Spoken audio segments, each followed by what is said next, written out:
Thomas the tank engine has worked his branch line for many years and knows it very well.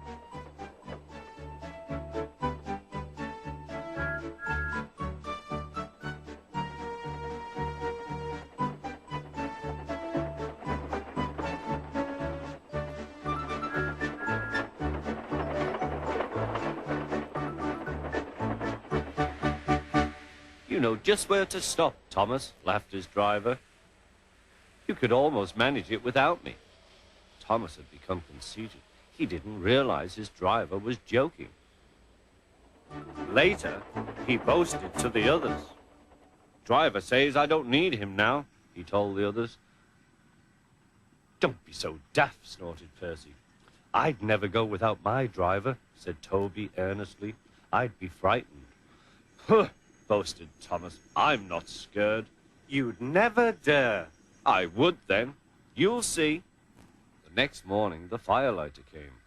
Thomas drowsed comfortably as the warmth spread through his boiler. Percy and Toby were still asleep. Thomas suddenly remembered. Silly stick in the mud, he chuckled. I'll show them. Driver said I could manage without him. I'll just go out. Then I'll stop and wheesh! That'll make them jump. Thomas thought he was being clever. Really, he was only moving because a careless cleaner had meddled with his controls. He soon found his mistake. He tried to wheesh, but he couldn't. He tried to stop, but he couldn't. He just kept rolling along. He didn't dare look at what was coming next. There was the station master's house. The station master was about to have breakfast. Horrors! Cried Thomas, and shut his eyes. The house rocked. Broken glass tinkled. Plaster was everywhere. Thomas had collected a bush on his travels. He peered into the room through its leaves. He couldn't speak. The station master was furious. His wife picked up her plate. You miserable engine, she scolded. Just look what you've done to our breakfast. Now I shall have to cook some more. She banged the door. More plaster fell. This time, it fell on Thomas. Thomas felt depressed.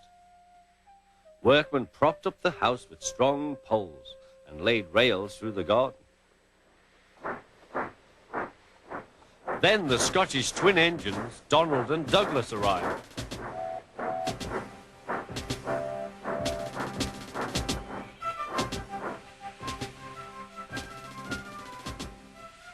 Don't bash yourself, Thomas.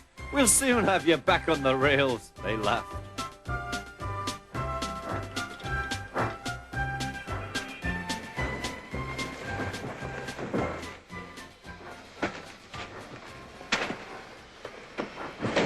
Donald and Douglas, puffing hard, managed to haul Thomas back to safety. Bits of fencing, the bush, and a broken window frame festooned his front, which was badly twisted. The twins laughed and left him. Thomas was in disgrace. There was worse to come. You're in a lot of trouble, Thomas. I know, sir. I'm sorry, sir. Thomas's voice was muffled behind his bush. You must go to the works and have your front mended. It will be a long job. Yes, sir. Meanwhile, a diesel rail car will do your work. The diesel, sir? Thomas spluttered. Yes, Thomas. Diesels always stay in their sheds till they are wanted. Diesels never gallivant off to breakfast in station masters' houses.